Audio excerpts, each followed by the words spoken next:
नमस्कार बच्चों। तो हमने पिछले लेक्चर में रासायनिक अभिक्रिया, रासायनिक समीकरण और रासायनिक अभिक्रिया के लक्षण, इन सब चीजों के बारे में पढ़ा था।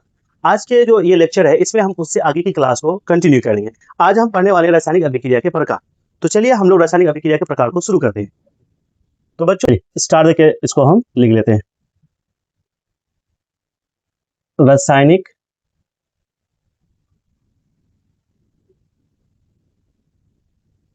अभिक्रिया के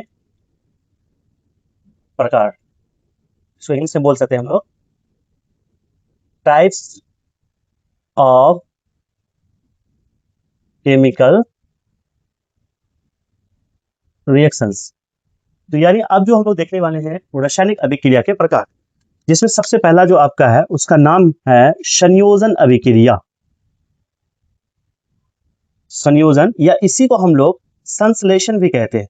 तो बच्चों इसको संयोजन बोलिए या फिर संश्लेषण भी बोल सकते हैं आप। संश्लेषण अभिक्रिया, इंग्लिश में इसको हम लोग बोलेंगे कॉम्बिनेशन रिएक्शन। ठीक है।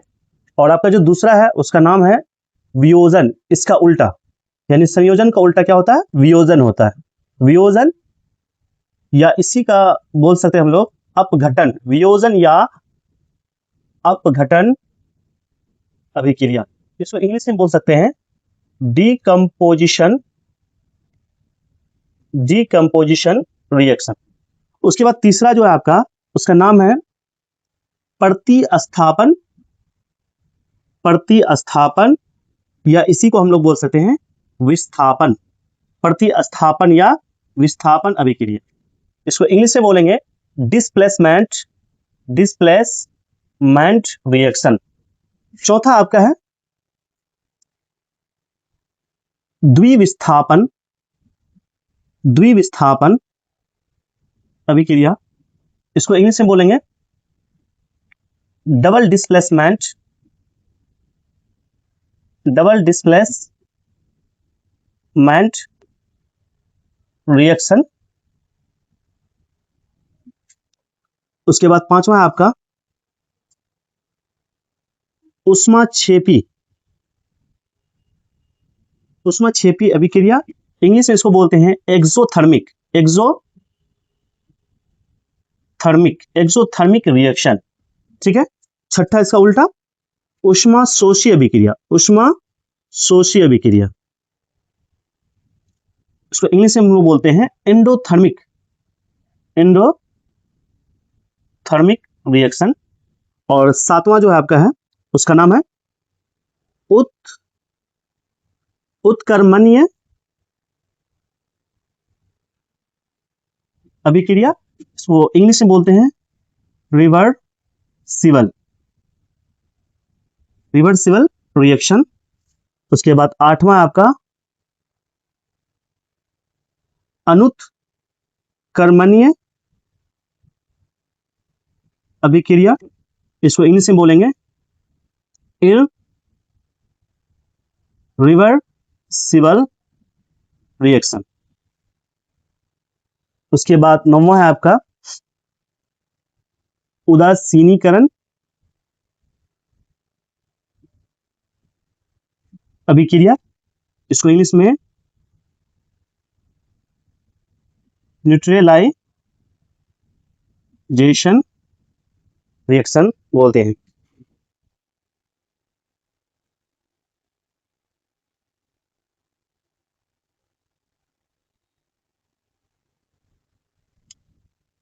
चलिए 10वां है आपका समायवीकरण अभिक्रिया, जिसको हम लोग इंग्लिश में आइसोमेराइजेशन रिएक्शन। उसके बाद 11वां है आपका ऑक्सीकरण अभिक्रिया, जिसको इंग्लिश में हम लोग ऑक्सीडेशन रिएक्शन कहते हैं। उसके बाद 12वां आपका है अवकरण अभिक्रिया, जिसको इंग्लिश में हम लोग रिडक्शन रिएक्शन बोलते हैं। तो बच्चों ये जो है आपका 12 का 12 रिएक्शन, ये आपके एग्जाम पॉइंट ऑफ व्यू से बहुत ही महत्वपूर्ण है और ये आपका सिलेबस में भी है, ठीक है, जिसमें कि मैं फिर से एक बार नाम ले लेता हूं सबका। संयोजन या फिर इसी को हम लोग बोलते हैं संश्लेषण अभिक्रिया, इंग्लिश में बोलते हैं इसको कॉम्बिनेशन रिएक्शन। उसके बाद दूसरा आपका वियोजन या फिर अपघटन अभिक्रिया, जिसको हम लोग इंग्लिश में डीकंपोजिशन रिएक्शन कहते हैं। प्रतिस्थापन या फिर विस्थापन अभिक्रिया, जिसको इंग्लिश में हम लोग डिस्प्लेसमेंट रिएक्शन कहते हैं। उसके बाद द्विविस्थापन, जिसको इंग्लिश में हम लोग डबल डिस्प्लेसमेंट रिएक्शन कहते हैं। फिर अगला आपका है ऊष्माक्षेपीय अभिक्रिया, जिसको इंग्लिश में हम लोग एक्सोथर्मिक रिएक्शन कहते हैं। फिर आपका ऊष्माशोषीय अभिक्रिया, जिसको इंग्लिश में हम लोग एंडोथर्मिक रिएक्शन कहते हैं। फिर आपका उत्क्रमणीय अभिक्रिया, जिसको हम लोग रिवर्सिबल रिएक्शन कहते हैं। एक है आपका अनुत्क्रमणीय अभिक्रिया, जिसको इरिवर्सिबल रिएक्शन कहते हैं। अगला है आपका उदासीनीकरण, जिसको न्यूट्रलाइजेशन रिएक्शन कहते हैं। समायवीकरण, आइसोमेराइजेशन रिएक्शन कहते हैं। ऑक्सीकरण अभिक्रिया, जिसको ऑक्सीडेशन रिएक्शन कहते हैं। और लास्ट में आपका है अवकरण अभिक्रिया, जिसको हम लोग रिडक्शन रिएक्शन कहते हैं। तो ये 12 का 12 बहुत ही महत्वपूर्ण रिएक्शंस है, जो कि इसमें हर साल लगभग ये देखा जाता है कि कम से कम 2 रिएक्शन तो आपका कंप्लीटली आने का चांसेस रहता है। तो आप इन 12 का 12 रिएक्शन को अच्छे से समझने का प्रयास कीजिएगा। चलिए अब हम लोग बारी बारी से एक एक रिएक्शन को देखते हैं, उसका डेफिनेशन देखने का प्रयास करते हैं और फिर उसको एग्जांपल के थ्रू से समझते हैं। तो चलिए आइए हम लोग देखते हैं संयोजन यानी संश्लेषण अभिक्रिया का परिभाषा। ठीक है, तो बच्चों संश्लेषण अभिक्रिया जो होता है, इसकी जो परिभाषा होती है तो हम बोल सकते हैं ऐसी रासायनिक अभिक्रिया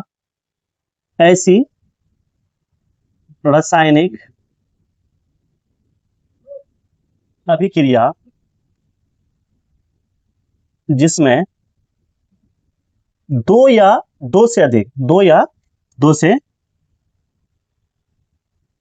अधिक छोटे छोटे पदार्थ मिलकर एक बड़े पदार्थ का निर्माण करता है। एक बड़े पदार्थ का निर्माण करता है, उसे संयोजन या संश्लेषण अभिक्रिया कहते हैं।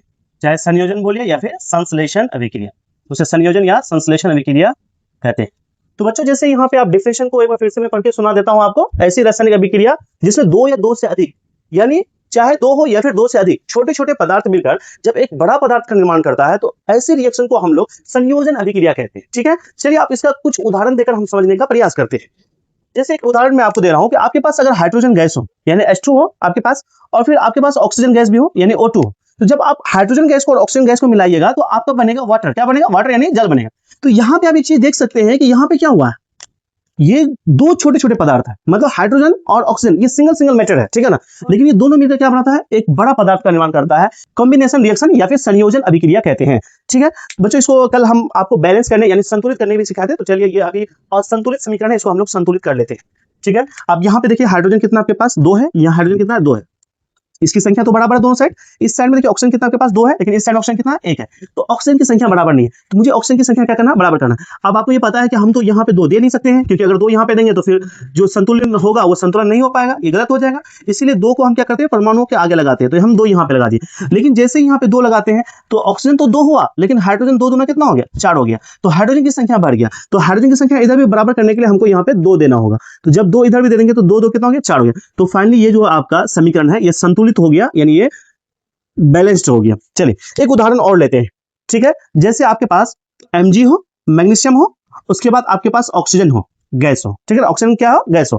तो जब आप ये दोनों को आपस में मिलाएंगे तो आपको ये क्या बनेगा, मैग्नीशियम ऑक्साइड। क्या बनेगा, मैग्नीशियम ऑक्साइड बनेगा। तो बच्चों देख रहे हैं यहाँ पे क्या हो रहा है, 2 छोटे छोटे पदार्थ मिलकर मैग्नीशियम ऑक्साइड यानी एक बड़े पदार्थ का निर्माण किया है। ठीक है, तो इसीलिए ये क्या है, संश्लेषण या फिर संयोजन अभिक्रिया है। ठीक है, आइए इसको भी हम लोग बैलेंस कर लेते हैं, यानी संतुलित कर लेते हैं। जैसे यहाँ पे देखिए मैग्नीशियम आपका कितना था, यहाँ पे 1 था, मैग्नीशियम यहाँ पे 1 है, सही है। लेकिन ऑक्सीजन यहाँ पे कितना आपके पास 2 है, लेकिन ऑक्सीजन यहाँ पे कितना 1 है। तो इसको बैलेंस करने के लिए हम यहाँ तो 2 नहीं दे सकते, लेकिन इसके आगे 2 दे देंगे। ठीक है, तो ये ऑक्सीजन कितना हो गया, 2 हो गया, लेकिन मैग्नीशियम भी कितना हो गया, 2 हो गया। इस साइड में मैग्नीशियम कितना 1 है, इसको बराबर करने के लिए हम इधर 2 दे देंगे। तो इस साइड 2 देने की वजह से क्या होगा कि अब मैग्नीशियम भी 2, तो मैग्नीशियम भी यहाँ पे 2, ऑक्सीजन भी 2, तो ऑक्सीजन भी कितना हो गया, 2 हो गया। तो बच्चों ऐसे रिएक्शंस को हम लोग क्या बोलेंगे, संयोजन या फिर संश्लेषण अभिक्रिया। ठीक है, अब आप इसको लिख लीजिए और चलते हैं हम लोग दूसरा अभिक्रिया जिसका नाम था वियोजन या फिर अपघटन अभिक्रिया। ठीक है, तो बच्चों आइए अब हम लोग दूसरा रिएक्शन देखते हैं जिसका नाम था वियोजन अभिक्रिया। या फिर अपघटन अभिक्रिया। तो सबसे पहले हम इसका डेफिनेशन देख लेते हैं। ऐसी रासायनिक अभिक्रिया जिसमें एक बड़े पदार्थ, देखिए इसका कीवर्ड है बड़े पदार्थ, और आप इसमें देखे होंगे जो संयोजन अभिक्रिया था इसमें क्या था, छोटे छोटे पदार्थ, ठीक है। बड़े पदार्थ टूटकर, जबकि इसमें क्या होता था, मिलकर या फिर जुटकर छोटे छोटे पदार्थों का निर्माण करते हैं, उसे हम लोग क्या है एग्जाम्पल के थ्रू से समझने का प्रयास करते हैं। जैसे एक एग्जाम्पल, चलिए ये जो आप जल वाला एग्जाम्पल लेते हैं इसी को हम लेते हैं यहाँ पे। जैसे आपके पास H2 है, H2 क्या आपका जल है, तो जब अब इस जल को जब आप क्या करेंगे, गर्म करेंगे, तो आप देखते हैं क्या हाइड्रोजन गैस यानी H2 अलग हो जाएगा और O2 क्या हो जाएगा आपका, अलग हो जाएगा, ठीक है। तो यानी एक पदार्थ, एक बड़ा पदार्थ क्या था यहाँ पे, जल था, और ये जल टूट कर क्या क्या बन गया, हाइड्रोजन गैस बन गया, ऑक्सीजन गैस बन गया, यानी दो पदार्थों का निर्माण कर दिया। तो यहाँ पे बड़ा पदार्थ टूट के दो पदार्थों का निर्माण किया, इसलिए इसको हम बोल सकते हैं ये क्या है, अपघटन या फिर वियोजन अभिक्रिया, ठीक है। चलिए इसको बैलेंस कर लेते हैं। देखिए यहाँ पे हाइड्रोजन कितना आपके पास, 2 है, हाइड्रोजन 2 है, ये दोनों तरफ बराबर है। ऑक्सीजन 2 है, लेकिन यहाँ पे ऑक्सीजन 1 है, तो अब यहाँ पे 2 और 1 है, इसको बैलेंस करना जरूरी है। तो यहाँ पे हम लोग 2 दे देते हैं, तो हाइड्रोजन कितना हो गया, अब हाइड्रोजन हो गया 4, लेकिन ऑक्सीजन कितना हो गया, 2 हो गया। तो हाइड्रोजन को 4 इधर भी बनाना है, तो यहाँ भी 2 दे देते हैं, तो इस तरह से हाइड्रोजन में कितना हो गया, 4 हो गया। तो बच्चों आई होप कि आपको ये दोनों अभिक्रियाएं समझ में आ गई होंगी। चलिए आप इससे आगे की अभिक्रिया की हम बात करते हैं। इसका नाम था प्रतिस्थापन अभिक्रिया, प्रतिस्थापन अभिक्रिया, या फिर इसी को हम लोग दूसरा नाम से क्या जानते हैं, विस्थापन अभिक्रिया। प्रतिस्थापन अभिक्रिया या फिर विस्थापन अभिक्रिया, ठीक है। तो चलिए इसका डेफिनेशन सबसे पहले जानते हैं। ऐसी अभिक्रिया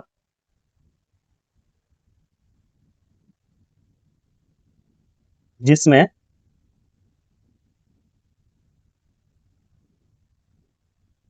अधिक क्रियाशील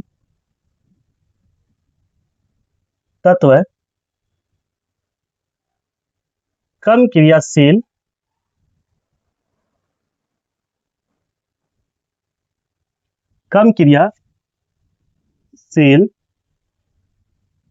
तत्व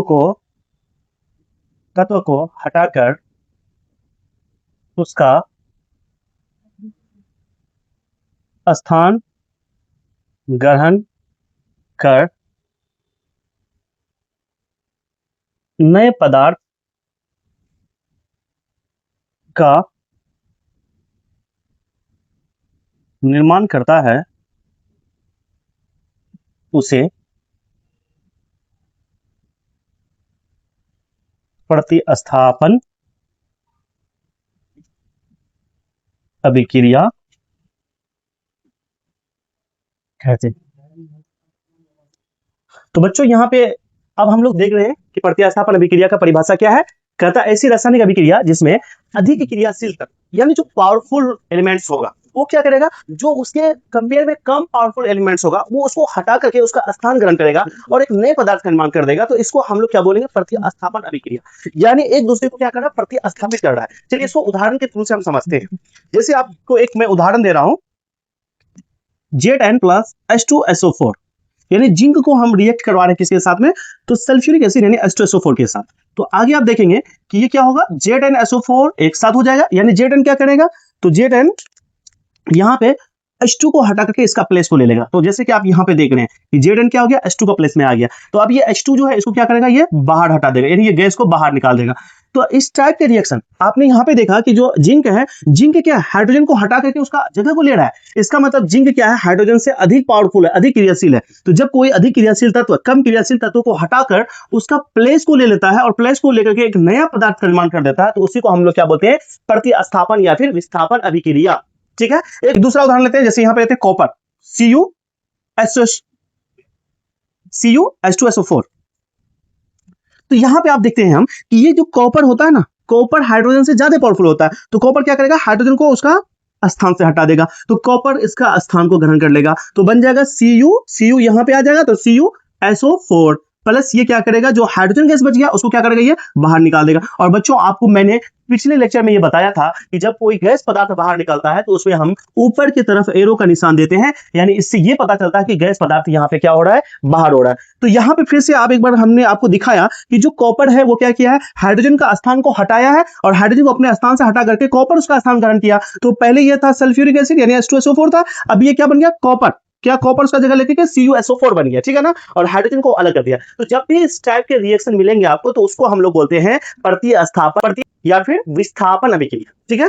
चलिए अब हम लोग चौथा नंबर का जो अभिक्रिया है उसको देखने का प्रयास करेंगे। तो चौथा नंबर का जो अभिक्रिया था उसका नाम था आपका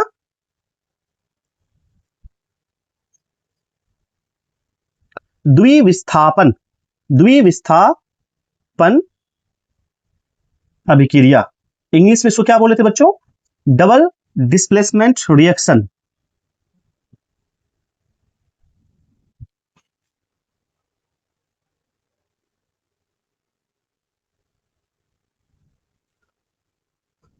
तो आइए स्टार्ट करते हैं हम लोग द्विविस्थापन अभिक्रिया। तो इसका डिफिनेशन है, ऐसी रासायनिक अभिक्रिया, ऐसी रासायनिक अभिक्रिया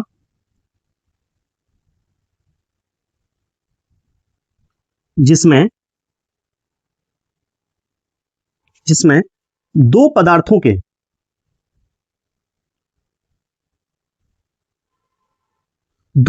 के अणु टूटकर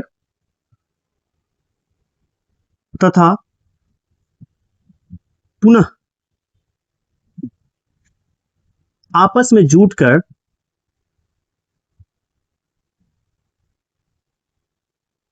नए पदार्थों का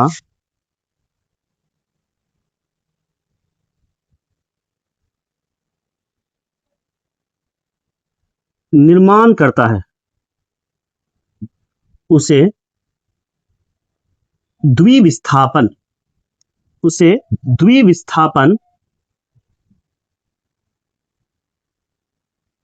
अभिक्रिया कहते हैं।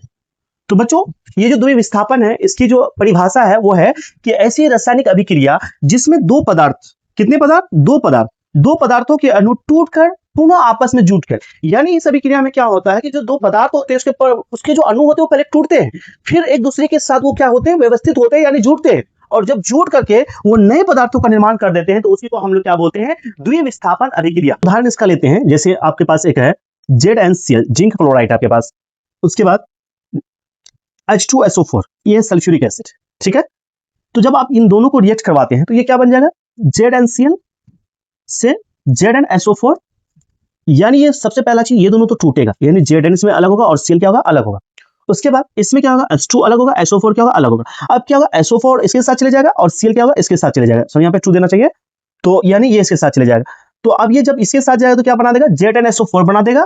उसके बाद ये H2 और Cl2 एक जगह मिलकर के HCl, और उसको बैलेंस करने के लिए यहाँ पे आप 2 लगा दीजिएगा तो 2HCl बन जाएगा, ठीक है। तो बच्चों इस तरह से आप यहाँ पे देख रहे हैं कि ये दो पदार्थ था, एक था जिंक क्लोराइड, एक था सल्फ्यूरिक एसिड, और ये दोनों सबसे पहले क्या हुआ, टूटा है, फिर टूटकर ये एक दूसरे के साथ क्या हुआ, अरेंज हुआ है, मतलब जुटा है। तो इसमें टूटना और जुटना दोनों चीज होता है, इसीलिए इसको हम लोग बोलते हैं द्विविस्थापन, यानी ये 2 बार डिस्प्लेसमेंट होता है, 2 बार विस्थापित होता है और इस तरह होकर नए पदार्थों का निर्माण करता है। तो ऐसे रिएक्शंस को हम लोग बोलते हैं द्विविस्थापन अभिक्रिया। चलिए अब तो आइए अब हम 5वां नंबर का रिएक्शन जो था उसको देखते हैं, यानी ऊष्माक्षेपी अभिक्रिया, जिसको इंग्लिश में हम लोग बोलते थे एक्सोथर्मिक रिएक्शन। पहले तो इसकी परिभाषा देखते हैं, ऐसी रासायनिक अभिक्रिया जिसमें ऊष्मा का क्या हो, उत्सर्जन हो, ठीक है, यानी जिस रासायनिक अभिक्रिया में ऊष्मा पैदा होता हो, ऊष्मा का उत्सर्जन होता हो, इमिशन होता हो, उसी को हम लोग क्या बोलेंगे, ऊष्माक्षेपी अभिक्रिया बोलेंगे। चलिए इसको एक एग्जांपल के थ्रू से हम लोग समझने का प्रयास करते हैं। जैसे आपके पास कार्बन हो और आप सांस अंदर की ओर खींच रहे तो ऑक्सीजन गया, तो कार्बन प्लस ऑक्सीजन जब ये दोनों मिलेगा तो बनाएगा CO2 यानी कार्बन डाइऑक्साइड। और बच्चों कार्बन डाइऑक्साइड में क्या होता है, हीट होता है, क्या होता है, हीट यानी ऊष्मा होता है, ठीक है। तो इसीलिए ये जो कार्बन डाइऑक्साइड यानी कार्बन और ऑक्सीजन से मिलकर जो बना है तो इसको हम लोग क्या बोल सकते हैं, तो इसको बोलेंगे ऊष्माक्षेपी अभिक्रिया, यानी एक ऐसी रासायनिक अभिक्रिया जिसमें ऊष्मा क्या हो, उत्सर्जित हो, ठीक है। वैसे अभिक्रिया को हम लोग क्या बोलेंगे, ऊष्माक्षेपी अभिक्रिया। चलिए अब इसका जो छठा नंबर है वो जस्ट इसका उल्टा है, जिसका नाम है ऊष्माशोषी अभिक्रिया। ये ऊष्माक्षेपी का जस्ट रेसिप्रोकल यानी उल्टा है। ऐसी रासायनिक अभिक्रिया जिसमें ऊष्मा का क्या हो, अवशोषण हो। देखिए इससे पहले आप क्या देखे थे, इसमें ऊष्मा का क्या होता था, उत्सर्जन होता था, और यहाँ पे ऊष्मा का क्या हो, अवशोषण हो यानी एब्जॉर्प्शन हो, ठीक है ना। तो उसी को हम लोग क्या बोलेंगे, ऊष्माशोषी अभिक्रिया कहेंगे। चलिए इसको भी एग्जांपल के थ्रू से हम समझते हैं। जैसे आपके पास H2 हाइड्रोजन है, उसके बाद I2 है, और जब ये दोनों मिलेगा तो HI बनाएंगे, क्या बनेगा HI। इसको बैलेंस कर लेते हैं, 2 हाइड्रोजन इधर है, 2 I इधर है, तो इसको 2 लगा देंगे और इससे माइनस हो जाएगा हीट। क्या हो जाएगा? हीट। यानी इसमें उष्मा का क्या है? अवशोषण हो रहा है, तो इसीलिए एब्जॉर्प्शन होने की वजह से यहाँ पे माइनस हीट आ गया। तो ऐसे रिएक्शन को हम लोग बोलेंगे उष्मा शोषी अभिक्रिया, यानी ऐसी रासायनिक अभिक्रिया जिसमें उष्मा क्या हो? अवशोषित हो जाए, यानी उसमें हीट ना हो, वैसे को हम लोग क्या बोलेंगे? उष्मा शोषी अभिक्रिया कहेंगे। चलिए अब अगला हम लोग जल्दी से देख लेते हैं, उत्क्रमणीय अभिक्रिया। उत्क्रमणीय अभिक्रिया कहता है ऐसे रासायनिक अभिक्रिया जिसमें अभिकारक से हमें क्या मिल जाए? प्रतिफल मिल जाए। कल आपको मैंने बताया था कि जो समीकरण यानी ये एरो जो निशान होता है, एरो का इस साइड जितना भी चीज होता है इसको हम लोग क्या बोलते हैं? अभिकारक बोलते हैं, ठीक है। और एरो का इस साइड में जो भी चीजें होता है उसको क्या बोलते हैं हम लोग? प्रतिफल बोलते हैं। पिछले लेक्चर में हमने आपको ये दोनों चीजों को बता दिया था। अब हम लोग यहाँ पे देख रहे हैं कि उत्क्रमणीय अभिक्रिया में ये दोनों चीज बहुत इंपॉर्टेंट है, यानी एक ऐसी अभिक्रिया जिसमें अभिकारक से हमें क्या मिल जाए? प्रतिफल मिल जाए, लेकिन फिर से हम प्रतिफल से अभिकारक की ओर जा पाए, तो ऐसी अभिक्रिया को हम लोग क्या कहेंगे? उत्क्रमणीय अभिक्रिया कहेंगे। यानी ये जो अभिक्रिया होता है ये दोनों दिशाओं में होता है। तो यहाँ पे आप पैराग्राफ चेंज करके लिख सकते हैं कि यह दोनों दिशाओं में संपन्न होता है। यह दोनों दिशाओं में संपन्न होता है। इसका मतलब यह हो गया कि इसमें हम अभिकारक से प्रतिफल में जा सकते हैं और प्रतिफल से हम अभिकारक में वापस आ सकते हैं। तो चलिए इसको हम उदाहरण की देकर समझने का प्रयास करते हैं। जैसे देखिए एक उदाहरण हम ले रहे हैं कि आपके पास हाइड्रोजन गैस था, आपके पास ऑक्सीजन गैस था, तो आपने क्या किया? इन दोनों को मिलाकर के एक चीज बना दिया, H2O यानी जल बना दिया, ठीक है। तो इसको पहले बैलेंस हम कर लेते हैं। यहाँ पे 2 हाइड्रोजन, यहाँ पे 2 हाइड्रोजन, यहाँ पे 2 ऑक्सीजन, यहाँ पे 1 ऑक्सीजन, तो यहाँ पे हम लोग 2 लगा देते हैं आगे, और इसके आगे भी 2 लगा देते हैं। पहले भी हमने ऐसा किया है। तो अभी आप देख रहे हैं क्या? हाइड्रोजन और ऑक्सीजन मिलकर क्या बनाया? जल बनाया, यानी ये आपका अभिकारक और हमें क्या मिल गया? प्रतिफल मिल गया। लेकिन जब इसी पानी को हम लोग गर्म करते हैं, जब हीट करते हैं, तो ये वापस इस चीज में कन्वर्ट हो जाता है, यानी हाइड्रोजन और ऑक्सीजन में। तो आइए अब हम लोग 8वां रिएक्शन पढ़ते हैं जिसका नाम है अनुत्क्रमणीय अभिक्रिया, ठीक है बच्चों। सबसे पहले हम इसका डेफिनेशन लिख लेते हैं, देखते हैं अनुत्क्रमणीय अभिक्रिया क्या होता है।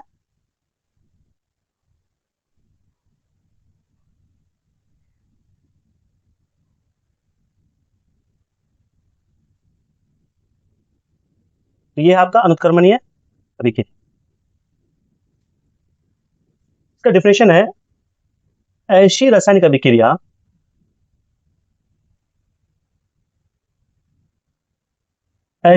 अभिक्रिया जिसमें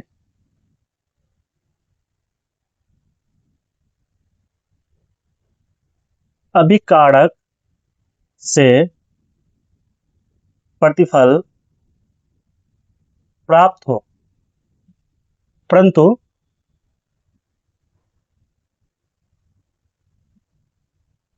प्रतिफल से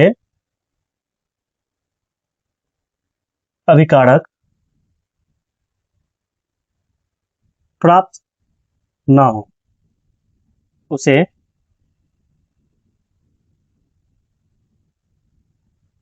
अनुत्क्रमणीय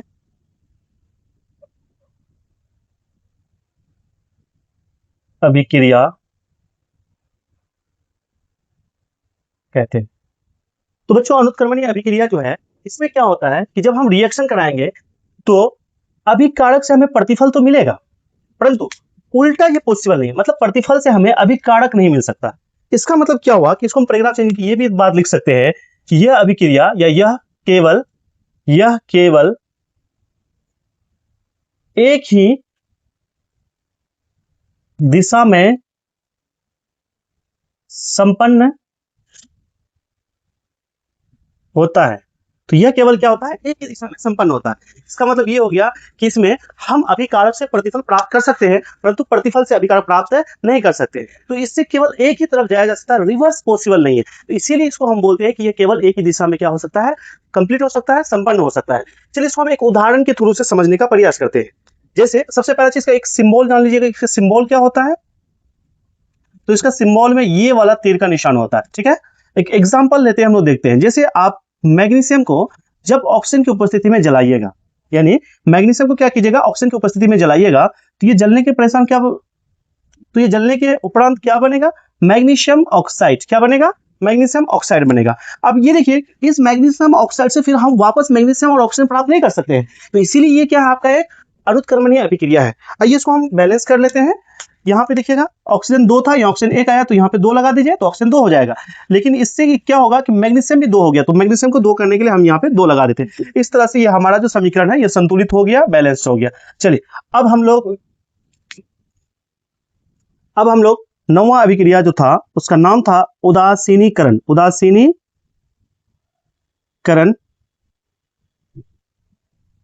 अभिक्रिया, उदासीनीकरण अभिक्रिया।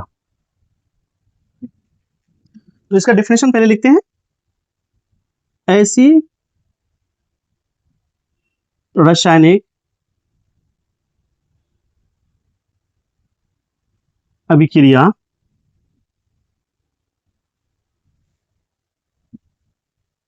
जिसमें अम्ल क्षार से प्रतिक्रिया कर घोल को उदासीन बना देता है, उसे उदासीनीकरण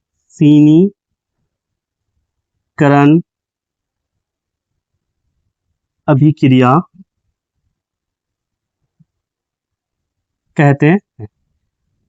यानी जो आपका उदासीनीकरण यानी न्यूट्रलाइजेशन रिएक्शन जो है, नाम से ही है उदासीनीकरण, यानी ऐसी अभिक्रिया जिसमें कोई अम्ल पदार्थ किसी क्षार पदार्थ से प्रतिक्रिया करके क्या करता है, घोल को उदासीन कर देता है, न्यूट्रल कर देता है। तो ऐसी अभिक्रिया को हम लोग बोलेंगे उदासीनीकरण अभिक्रिया। चलिए इसको भी हम लोग एक एग्जांपल से समझने का प्रयास करते हैं। जैसे यहाँ पे आप देख सकते हैं कि जो NaCl है, सॉरी HCl लेते हैं हम लोग, HCl जिसको हम लोग बोलते हैं हाइड्रोक्लोरिक अम्ल है। ये बच्चों ये क्या है, हाइड्रोक्लोरिक अम्ल है, यानी एक आपका एसिड है। इसको हम रिएक्शन करवाते हैं सोडियम हाइड्रोक्साइड के साथ, NaOH, सोडियम हाइड्रोक्साइड। ये आपका क्या है, तो ये आपका है क्षार। इन दोनों को जब रिएक्शन कराते हैं तो ये जो रिएक्शन होने के बाद बनता है NaCl। क्या बनता है, NaCl। और साथ ही साथ यहां से क्या निकलता है, तो देखिएगा NaCl हो गया, तो हाइड्रोजन इसके साथ लग जाएगा, तो बन जाएगा H2O। क्या बन जाएगा, H2O। यही तो आपका नमक है, ठीक है, और ये आपका क्या है, जल है। तो आप यहां पे देख रहे हैं कि जब कोई एसिड चीज किसी बेस के साथ रिएक्शन करता है तो वो साल्टी हो जाता है, समझे ना, और इसमें पानी की मात्रा हो जाता है, यानी घोल बन जाता है, वो साल्टी घोल बन जाता है। इसीलिए इसका जो डेफिनेशन है वो क्या है, ऐसी रासायनिक अभिक्रिया जिसमें अम्ल क्या करता है, क्षार से रिएक्शन करता है। किससे, क्षार से, और प्रतिक्रिया कर क्या बनाता है, घोल को उदासीन कर देता है। तो ऐसे रिएक्शंस को हम लोग क्या कहेंगे, उदासीनीकरण अभिक्रिया। और यहाँ पे आप एग्जांपल के थ्रू से समझ सकते हैं कि जो HCl है वो NaOH यानी सोडियम हाइड्रोक्साइड जो कि एक क्षार है, और HCl एक अम्ल है। ये दोनों जब रिएक्शन करता है तो बनाता है नमक, और साथ ही साथ इससे क्या निकलता है, पानी निकलता है। तो यानी एक नमकीन घोल बन जाता है, यानी न्यूट्रल हो जाता है ऐसे सॉल्यूशन। तो अब हम लोग चलते हैं 10वां।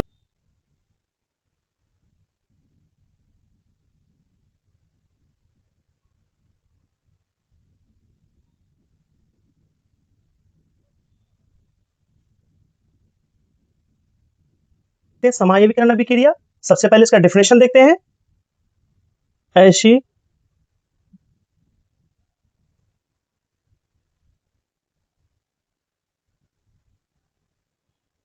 रासायनिक अभिक्रिया जिसमें पदार्थ के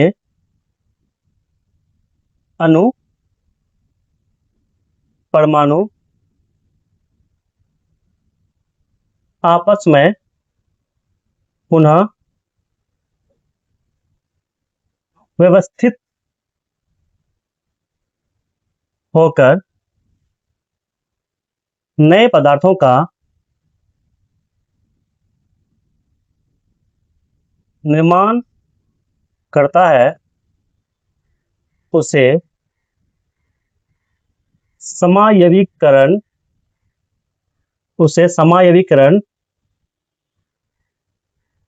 अभिक्रिया कहते हैं। तो बच्चों समायवीकरण अभिक्रिया जो है एक ऐसी रासायनिक अभिक्रिया है जिसमें पदार्थ के अणु परमाणु यानी एक ही पदार्थ के जो होते हैं मॉलिक्यूल्स आपस में एडजस्ट होते हैं, और एडजस्ट होकर वो क्या करते हैं, नए पदार्थ में कन्वर्ट हो जाते हैं। तो ऐसे अभिक्रिया को हम लोग समायवीकरण अभिक्रिया कहते हैं। और इसमें एक बात याद रखिएगा कि पदार्थों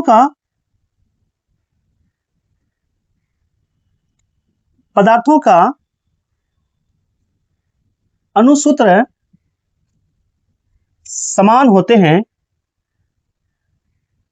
परंतु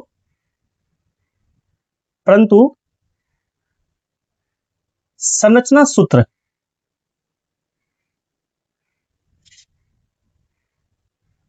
अलग अलग होते हैं। परंतु संरचना सूत्र क्या होते हैं? अलग अलग होते हैं। चलिए अब इसको हम एक उदाहरण से समझते हैं। जैसे कि इसका बेस्ट उदाहरण है ब्यूटेन वाला। इसमें दो ब्यूटेन, एक है नॉर्मल ब्यूटेन और एक है आपका आइसोब्यूटेन। चलिए, नॉर्मल ब्यूटेन का जो आपका अणुसूत्र होता है वो होता है C4H10 और आइसोब्यूटेन का भी जो अणुसूत्र होता है वो होता है C4H10। यानी दोनों का अणुसूत्र क्या होता है? समान होता है। जैसे कि डेफिनेशन में भी लिखाया गया है कि इसमें पदार्थों के अणुसूत्र क्या होते हैं? पदार्थों के अणुसूत्र समान होते हैं परंतु संरचना सूत्र क्या होते हैं? अलग अलग होते हैं। तो चलिए अब हम लोग इसका स्ट्रक्चर फॉर्मूला देखते हैं कि वो क्या होते हैं। इसका जो संरचना होता है, स्ट्रक्चर होता है, इसमें सारे के सारे कार्बन क्या होते हैं? एक चेन में जुड़ा हुआ रहता है, सी सी सी, चार का चार जोड़ दिए और बाकी यहाँ पे हाइड्रोजन जुटा हुआ रहता है सब में।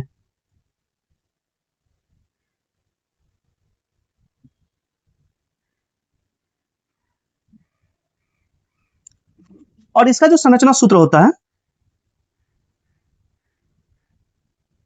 इसमें कार्बन एक चेन पे नहीं रहता है, कोई एक चेन को तोड़ना पड़ता है। चलिए यहां से हम लोग ऐसे कर लेते हैं। अब यहाँ पे सबके पास 4 बॉन्ड होना चाहिए, सबको 4 बॉन्ड दे देते हैं और देते हैं सब में हाइड्रोजन।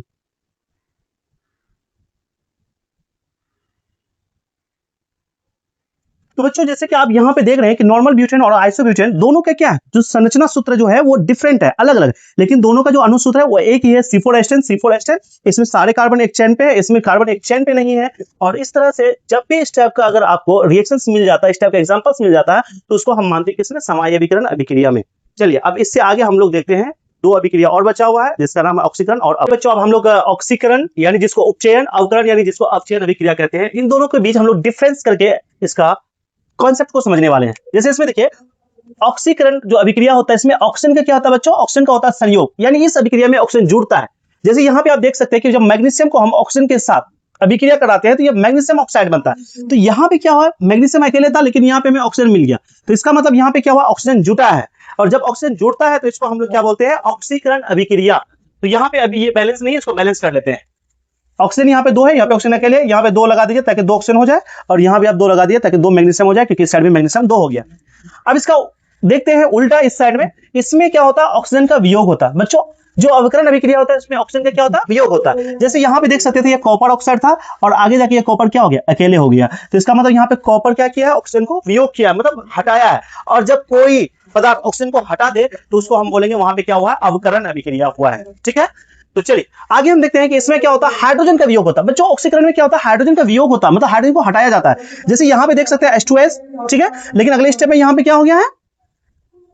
S अकेले हो गया, ठीक है ना। तो इस S से क्या हुआ? हाइड्रोजन को अलग हटाया गया, और जब इसको हाइड्रोजन को अलग हटाया गया है तो इसीलिए ये क्या हो जाएगा? ऑक्सीकरण अभिक्रिया, यानी इसमें हाइड्रोजन का हुआ वियोग। आइए इसको हम लोग संतुलित कर लेते हैं। देखिए यहाँ पे क्लोरीन 2 था, यहाँ क्लोरीन 1 आया, तो यहाँ पे 2 लगा दीजिए, तो इससे क्या हो गया? हाइड्रोजन भी 2 हो गया। तो इस तरह से हाइड्रोजन 2 करके ये फूट गया। अब हम लोग नेक्स्ट में चलते हैं, देखते हैं अवकरण में। तो अवकरण में क्या होता है? हाइड्रोजन का संयोग होता है। बच्चों इसका जस्ट उल्टा, यानी ऑक्सीकरण में हाइड्रोजन का क्या हो रहा था? वियोग हो रहा था, लेकिन अवकरण में हाइड्रोजन का संयोग हो रहा है। तो यहाँ पे देख सकते हैं हम, जैसे ये C2H2 एक पदार्थ है, इसके साथ जब हम H2 को लगाते हैं यानी हाइड्रोजन को लगाते हैं तो ये क्या बन जाता है? C2H6। यानी यहाँ पे पहले 4 हाइड्रोजन था और अभी कितना हो गया? 6 हो गया। मतलब ये 2 हाइड्रोजन इसमें क्या हो गया है? जुड़ गया है। तो इसमें हाइड्रोजन का संयोग हुआ, जिसमें हाइड्रोजन का संयोग होगा उसको भी हम क्या बोलेंगे बच्चों? अवकरण बोलेंगे, और जिसमें हाइड्रोजन का वियोग होगा उसको ऑक्सीकरण या फिर उपचयन बोलेंगे। अगला जो तीसरा पॉइंट है, इसमें इलेक्ट्रॉन का क्या होता है? त्याग होता है, मतलब इलेक्ट्रॉन को यहां से हटाया जाता है, इसमें इलेक्ट्रॉन को हटाया जाता है। तो जैसे यहां पे देखते हैं कि सोडियम के पास क्या था? पॉजिटिव चार्ज था। इसमें अगर हम 1 इलेक्ट्रॉन माइनस कर देंगे तो कंप्लीटली क्या बन जाएगा? सोडियम बन जाएगा। यानी यहां पे इलेक्ट्रॉन का त्याग हुआ है, और जब इलेक्ट्रॉन का त्याग होगा तो वो भी क्या कहलाएगा? ऑक्सीकरण कहलाएगा। तो आइए इस साइड भी हम देखते हैं, इसमें इलेक्ट्रॉन का ग्रहण होता है। क्या होता है? ग्रहण। जबकि इसमें आप क्या देखे थे? त्याग होता है। इसका जस्ट उल्टा इस साइड में क्या होता है? ग्रहण होता है। किसमें बच्चों? अवकरण में। जैसे यहां पे हम देख सकते हैं कि कॉपर पे क्या था? 2 था और 2 इलेक्ट्रॉन प्लस हुआ, तो इस तरह से क्या गया? Cu बन गया, यानी कॉपर बन गया। आइए अगला पॉइंट हम देखते हैं, इसमें विद्युत धनात्मक तत्व का वियोग होता है। यानी अगर कोई तत्व, कोई एलिमेंट अगर पॉजिटिव है समझे ना, यानी उसमें पॉजिटिव चार्ज है तो उसका वियोग होगा, उसको हटाया जाएगा। जैसे यहाँ पे देखिए आप, सोडियम पे प्लस चार्ज था, इसमें इलेक्ट्रॉन क्या किया, माइनस, यानी वियोग हुआ, और इससे ये क्या बन गया, कंप्लीटली एक सोडियम बन गया। तो जब ये सोडियम बन गया तो इसको हम लोग क्या बोलेंगे, इसमें विद्युत धनात्मक तत्व का क्या हुआ बच्चों, वियोग हुआ है। और यहाँ पे आप देखेंगे तो विद्युत धनात्मक तत्व का यहाँ पे क्या होता है, संयोग होता है। जैसे यहाँ पे Cl2 है और यहाँ पे Na है, ठीक है ना, तो Na और Cl2 तो क्या बन गया, NaCl, क्या बन गया, NaCl बन गया।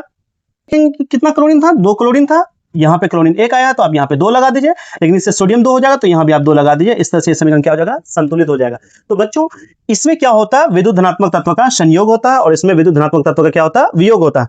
एक लास्ट पॉइंट है इसका ऑक्सीडेशन, जो कि हम आने वाले लेक्चर में पढ़ेंगे कि ऑक्सीडेशन क्या होता है। बस सिर्फ आप ये समझ आइए कि ये ऑक्सीकरण होता है, इसका ऑक्सीडेशन नंबर, समझे ना, क्या होता है, अधिक होता है, और इसका ऑक्सीडेशन जो नंबर होता है ये क्या होता है, कम होता है। ठीक है, ठीक है, इसको आप बोर्ड एग्जाम में डायरेक्ट हूबहू लिख सकते हैं, आप इसको याद कर लीजिएगा, ये आपके बोर्ड एग्जाम के लिए बहुत ही महत्वपूर्ण है। आई होप कि आज की क्लास आपको समझ में आया होगा, मैं उम्मीद करता हूं कि आप ये बेहतर तरीके से समझ पाएंगे। बच्चों आप इसी तरह से हमारे साथ जुड़े रहिए, हम लोग पूरी तरह से यहाँ पे आपको सब्जेक्ट वाइज तैयारी करवाएंगे। ये केमिस्ट्री का फर्स्ट चैप्टर अभी चल रहा है और चैप्टर जैसे ही कंप्लीट होगा आपको प्रीवियस ईयर क्वेश्चन का भी प्रैक्टिस कराया जाएगा। जय हिंद।